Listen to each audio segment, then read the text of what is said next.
Bienvenue à YouPaint Monaco, édition 2022. Cette année, la thématique de YouPaint était la protection des animaux des forêts. Et j'ai décidé de mettre en lumière l'ours cette année et le loup. À savoir que donc, ce sont les animaux des forêts que j'ai voulu défendre. Et en même temps, j'aime toujours cacher des petits messages dans mes œuvres. À savoir que l'ours est aussi identifié à l'ours de ce qu'on appelle le bear market. Avec tous les stock markets, etc. C'est un petit peu la représentation quand les marchés financiers s'effondrent. Et l'idée, c'est pour ça que j'ai voulu donc mettre la fragilité, puisque le marché financier est aussi fragile peut-être que les ours. J'ai ensuite inséré différents logos, qui sont les logos que j'utilise d'habitude sur mes caisses de transport. Donc ça représente donc le principe des pluies acides. S'il y a des pluies acides, c'est qu'il y a beaucoup de production de gaz à effet de serre, etc. Donc la production, l'industrie, etc. à outrance. La fragilité, donc avec ce morceau de verre donc, qui se casse, pour parler aussi bien de la fragilité de cette nature et de la fragilité du marché.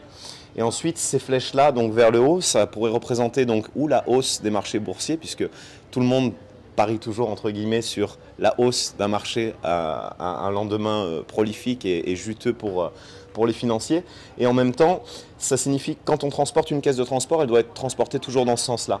À savoir que si on avait eu l'ours qui était transporté dans l'autre sens, ça aurait signifier qu'il avait disparu. Donc l'idée c'est continuons de transporter les ours dans ce sens-là, continuons d'être focus sur la nature et surtout soyons attentifs à tous ces principes de finance. À savoir que quand vous vous mettez entre ces deux œuvres, vous êtes bloqué entre l'ours des stock markets et du bear market et le loup de Wall Street.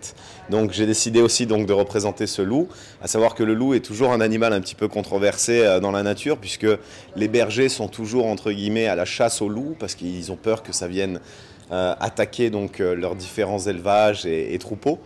Et en même temps, le loup, c'est un animal un petit peu représentatif de mille et une choses. Le loup de Wall Street, on s'en rappelle tous.